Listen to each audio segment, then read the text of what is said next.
Kind of a cool, kind of dreary day down here on the bayou. But it's a good day for working on a video. The video I'm working on today is about a project that I've had in the back of my head for a long time, and that is outfitting a fire team. Now, I don't have a prepper group per se. I don't have a group of like-minded people that I get with and train with and talk tactics and talk strategy. I don't have that. And that's not because I am a lone wolf.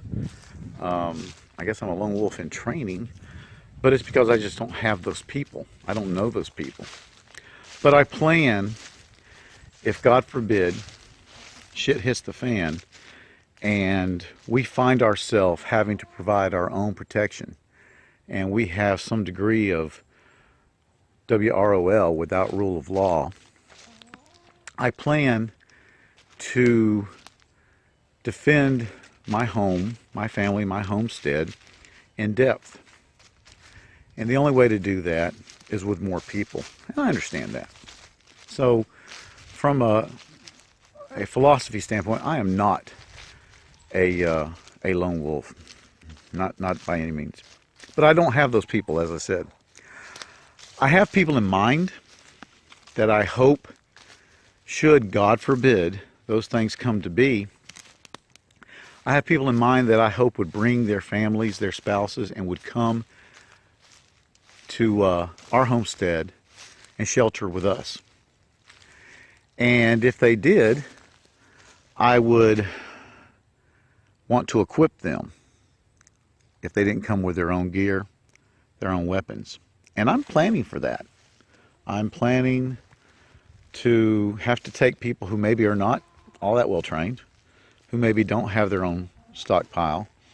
Maybe they're neighbors, maybe they're family members or friends. I'm planning on having those people come into our homestead and be with us for whatever amount of time that a SHTF situation was the norm. So for that reason, I am prepping for a four-man fire team. Now, that does not include me. I prep my own gear. I have lots of gear, and I have taken care of myself as far as gear goes. But I'm prepping for 4 other people that I can form into a 4-man fire team or 2 2-man fire teams. And I'm prepping to be able to train them and to equip them and to organize them so that I can have a defense in depth of this homestead. Or, God forbid, I had to pick up and move somewhere else, I could take my gear with me and set up that defensive situation somewhere else. So, and I don't want this to come across as, oh, I'm getting ready for my own army. Not at all, not at all, not at all. But I do believe that if you're going to defend your homestead, you're going to have help. I don't think that's the question. And you're going to have a certain level of training and equipment for those people. But since I brought up the Army term, I'm going to do my best to make my people look uniform. And anybody who's been in the military knows that uniformity really helps for a unit's cohesion and for standards. Everything from knowing exactly where that IFAC, that first aid kit, is on the other guy because it's the same place as it is on yours, to knowing his weapon because it's the same as your weapon pretty much, knowing that his ammo and his magazines are going to fit you because it's the same. All those things are important to a unit's effectiveness. Now, with all that being said, let's look at what I've got and where I'm headed with outquipping. Outquipping? I don't think that's a word. With outfitting my fire team. So what I've done is I've got 4 tubs, Alpha Bravo Charlie Delta, and I am filling them from a list that I've made, and by no means is it set in stone. If there's anyone out there who has recommendations as I go through this, please share with me. But I am outfitting each one of these tubs. A tub equals a Fireteam member, with what I think I would need for defense in depth for those people. All right, I'm just going to run through it. First of all, I have a sea bag. Just a regular old sea bag. You can get them cheap at thrift stores these days, and it's just to help hold gear. I don't know where people will be staying or living, but I want my people to be able to get all their gear and go where they need to be if that case comes up. So I'm going to go ahead and outfit them with the gear to do that. So they have a sea bag. Next, they have a backpack, a large backpack. Frameless, but a large backpack.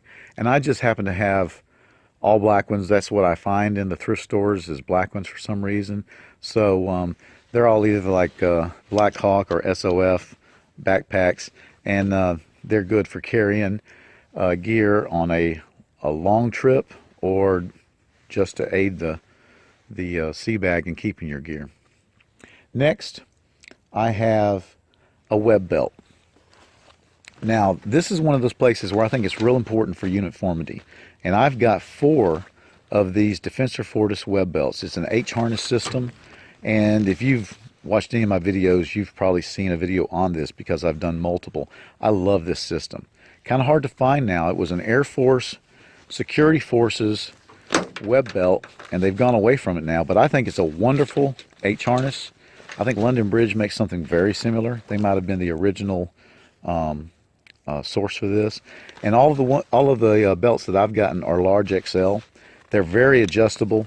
They might hang off someone small, but for most people you can adjust these to fit. Next, I have a web belt and a rigger's belt. Now here's my thinking here. First of all, web belts are cheap. I can get them for $1 at the thrift store. They've got lots of them, so why not? I buy the largest ones, the 46. I don't think I'm going to have anybody with a bigger waist than that. And then the reason for the rigger's belt is this. There's not going to be any rappelling around here. I live in Florida. It's pretty much flat, but there are trees. And if you've got a rigger's belt and some rope, maybe a carabiner, you can do some stuff up in a tree. So, and once again, I come by them fairly often. Not be hard to procure them inexpensively. So a web belt and a rigger's belt. Next, I have main weapon magazines. Now, I hope to eventually have 4 ARs, one for each person, so that I have standardization. But right now, I'm only able to equip my people with 2 ARs and then 2 other weapons. Understanding that the mission may call for other weapons, shotguns, yada yada, long-range weapons. But this tub is equipped for AR. So I have 2 AR magazines here.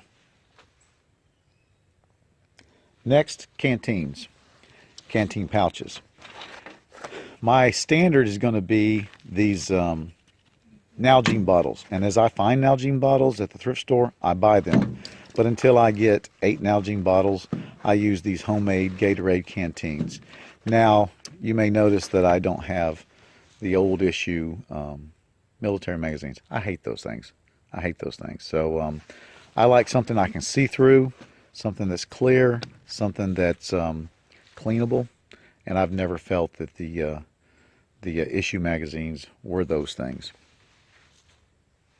Then I have a hydration pack, and the hydration pack is going to do double duty. It's a full-on backpack with its own shoulder straps, but it's got to have, when I buy one, it has to have pockets, because my hydration pack doubles as an assault pack, and each one of them will carry one of these magazine pouches, what do they call them, tacos, which will hold AR magazines. So in addition to the belt mag pouches, I've got one of these flat taco type pouches that can go onto the assault pack. Next, pocket knife. That's just an inexpensive pocket knife. If somebody comes with their own, that's great. But nobody in my unit is going to go without a pocket knife, that's for sure. Next is a butt pack. Have one right up here. The Defensor Fortis gear is very accommodating of a butt pack, and I want somebody to have the ability to go out with what's on their web gear for overnight, something like that, without having to carry a pack, and that will definitely allow that. Then I have a couple of general purpose pouches. Every person is going to get one of these wonderful Tactical Tailor kidney pouches. Every guy's going to get one of those, and then just a large saw pouch that can hold general purpose gear. Then everybody's going to get an IFAK. Now right now they're empty, but I think I have enough of this style. If not, I soon will. That everybody will have the same IFAK, and it will be in the same place on everybody's gear, and it will hold the same stuff. That's very important to me. Then I have a pistol pouch, and if that person doesn't have a pistol, these are great for holding Leathermans and pocket knives, but one pistol pouch, and then one grenade pouch. Now sadly, my armory does not include grenades. However, these are great for holding the TK4 tourniquets, which I have quite a few of, and just other GP items. So I've included that in my my web gear. Every person is going to get a boonie hat. That's not too hard to find, at least in those colors. Every person is going to get a pair of aviators gloves and a pair of hard knuckle gloves if I can get them. If not, just regular old work gloves. But I think that's real important. Every person is also going to get a duty belt. That's what I'm going to call it. I want to have a belt that you can put magazines, an IFAK, maybe a pistol on, just to wear throughout the day. My idea of a defense in depth of the homestead and the perimeter is that every soldier goes armed all the time. Even in garrison, even on the homestead, if you're working in the garden, if you're out here throwing the cast net, if you're working in the outdoor kitchen, if you're just, doing other duties besides defense, you've always got the means to protect yourself. And that's where that belt comes in. So if you don't want to have to wear the deuce gear or the H harness all the time, this is another option. And those are easy to find, and I've got quite a few of them. So that pretty much takes care of my list. Now, as I said, I'll probably be adding to it. I really welcome your comments, but what I'm going to do with this stuff is as I acquire it, and I'm going to keep a list of what I've got and what I need. And when I go to the thrift store and the surplus store, I'm going to look at my list, and I'm going to acquire all this stuff for 4 people. And when I get it, I'm just going to put it away. Now you'll notice that you don't see magazines in here. You certainly don't see any food items in here. You don't see the contents to the IFAKs. No, you're not going to. I'm not going to throw magazines in here and never use them. I have a container full of all my mags, and I have enough to equip all my weapons. And the first aid stuff is in first aid containers. And until a person came on board and was issued this, they wouldn't be issued their first aid stuff. All right, so there you have it.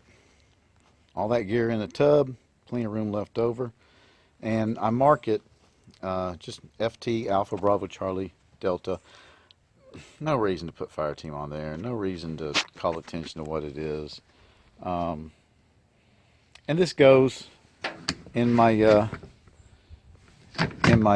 shed, and put some tie-ties here. These are pretty good tubs. These are the ones from Lowe's. You can get them on sale for about $7, and I'm pretty happy with them. So that's my idea. That's how I'm doing it. I welcome your comments, your suggestions. Thanks a lot for watching. Scout, you ruined the ending.